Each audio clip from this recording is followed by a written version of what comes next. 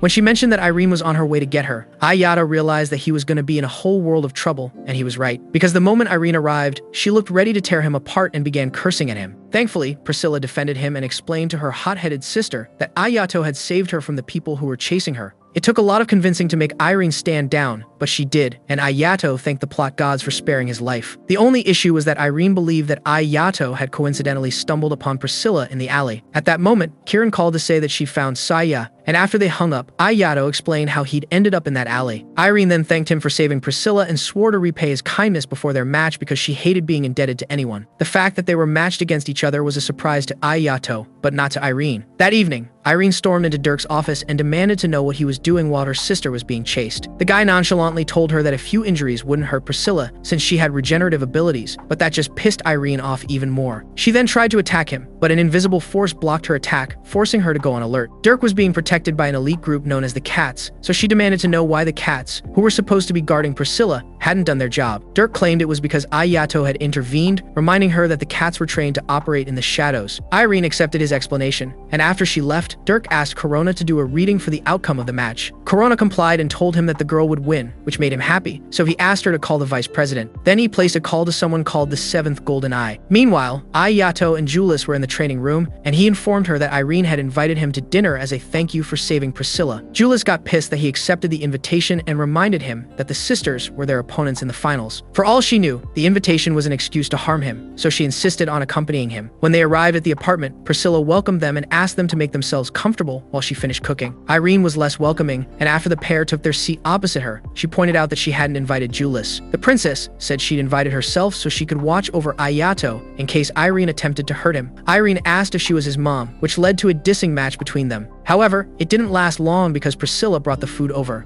Irene immediately tried to dig in, but her sister didn't let her because she was being rude. As soon as Ayato and Julius dug in, Irene followed suit, and she looked very happy about it. However, eating also made her feel a little too relaxed, so she let it slip that she was gambling because she was in debt. Curious, Julius asked why she didn't wait to use the Phoenix Prize money, and Priscilla immediately excused herself. Irene then explained to their guests that her creditor was Dirk, and that, as part of their agreement, she wasn't allowed to participate in festas or pay him back with any prize money she received. The first part of her statement made no sense to Ayato and Julius, since Irene was currently participating in the Phoenix Festa. Irene then admitted that Dirk was the one who entered her into the tournament because he wanted her to get rid of Ayato and his Servaresta. She said she only revealed the truth because she owed Ayato for saving Priscilla, and explained that from Dirk's reaction to the Servaresta, she was sure he'd witnessed its power firsthand. Ayato froze upon hearing this, as it seemed to confirm that Haruka was the former wielder of the Servaresta. Just then, Priscilla returned with dessert, and the mood instantly lifted, at least for Irene. A little while later, Priscilla escorted Ayato and Julius out, and she apologized for all the trouble her sister had caused. Julius curiously asked why she allowed Irene to treat her like a blood bank, and she said it was because she wanted to be useful to her. However, she admitted she was scared of the person Irene became when she used her weapon. Hearing this made Ayato even more curious about Irene's Orga Lux, so when he returned to school, he went looking for Claudia to ask her about it. However, she was fast asleep, and when he attempted to wake her, she attacked him, forcing him to dodge her strikes and avoid getting stabbed. Thankfully, she woke up a few seconds later and quickly apologized for what her sleeping self had tried to do. Ayato took responsibility, saying it was his fault for coming unannounced and trying to wake her. He then asked if it was normal for her to turn into a sleeping assassin whenever she slept, and Claudia said she'd only tell him if he joined her team for the Griffin Festa. Ayato had no reason to decline, so Claudia revealed that turning into Chucky in her sleep was a reflex action. The truth was that she'd been dreaming of her death, and that happened every night. It was the cost of using her Orga Lux, and she'd already relived her death at least 1,200 times since she became compatible with the weapon. This revelation worried Ayato, but Claudia swore she was fine since she was already used to it. Choosing to believe her, Ayato finally inquired about Irene's weapon, and Claudia told him that it could manipulate its wielder's mind. This explained why Irene always acted like a psycho whenever she held the thing, and that wasn't good. In fact, at that moment, Irene was elsewhere, staring at the moon after having gotten rid of the thugs who had chased Priscilla earlier that day. Her faraway look was her reminiscing about what happened a few years ago. There had been a war, and Priscilla had gotten crushed by falling debris, but when Irene rushed to the treatment center, she found Priscilla alive and well. Her regenerative ability had manifested and healed her, and the government was very interested in it. They offered their parents money in exchange for Priscilla, but Irene took her sister and ran away. It was during that time that they met Dirk, and the first thing he did was give her the Orga Lux. Once it accepted her, Dirk asked Irene to tell him whatever she wanted, and that was how they struck their deal. Back in the present, Priscilla woke Irene up so they could get ready for their match. Priscilla looked a bit worried, but Irene assured her that everything would be fine, so Priscilla offered her some of her body juice. Meanwhile, in the waiting room, Ayato told Julius he wanted to change their strategy and whispered his plan in her ear. On their way to the arena, Julius reminded Ayato that she had a reason for entering the tournament and she was going to win no matter what. Ayato knew she said that because of his new plan and thanked her for trusting him enough to go through with it. When the match began, Ayato put on his usual unbending show, and Irene said she couldn't wait to knock him down. However, it was Julius who attacked first, using her flames as a form of distraction so that Ayato could get closer to Irene. Unfortunately, she blocked his attack, and to everyone's surprise, the Servaresta didn't cut through Irene's weapon as it would another. Still, they continued clashing until Ayato forced Irene to pull back by faking an attack. Before she could retaliate, Julius shot fire discs at her, but she countered them with her gravity balls and quickly jumped out of the way when Ayato charged at her again. She then commended their teamwork, saying they weren't bad for people who just got together a short while ago. Julius replied that she was doing well on her own, but Irene said she was mistaken. She claimed her power belonged to her and Priscilla, and that she was standing in for her sister so she wouldn't get hurt. The next moment, she tapped the tip of her scythe on the floor, and a gravitational circle formed. Julius immediately called out to Ayato, so he jumped out of the way before he could be trapped in the gravity field. Julius then tried to attack Priscilla, forcing Irene to rush to her rescue using her static defense ability. Ayato and Julius hadn't seen that move coming, so as they stood watching in shock, Irene laughed and told them the barrier was impenetrable. She then helped herself to some of Priscilla's blood again to increase her strength, but Ayato and Julius had expected that. Julius told Ayato that the floor was his, but warned him to act fast as he was running out of time. Turning his attention to Irene, Ayato asked if she was okay with using her sister as her power bank, but she told him to mind his business and attacked. Ayato quickly defended himself and blocked the attack just as Julius rejoined the fight. Ayato then tried to break Irene's weapon, and that was when she realized what they were planning. In retaliation, she used her gravity balls against them, but Ayato slashed them all before he pushed her into a trap set by Julius. When Julius activated it, it exploded, but to everyone's surprise, Irene was unharmed as she'd used her gravity balls to protect herself. However, that wasn't all. The Irene before them wasn't the Irene they had been fighting, as her weapon had completely taken over her mind. In that state, she approached Priscilla and began drinking her blood again, but because she wasn't herself, she almost drank Priscilla dry. Ayato and Julius tried to intervene, but she fired a powerful gravity blast to stop them. Despite this, Ayato forced himself to keep going, and once he got close enough, he tried to pull a talk no jutsu and convince Irene to fight for control. She succeeded for a few seconds, but her Orgalux was just too powerful, so it took over again.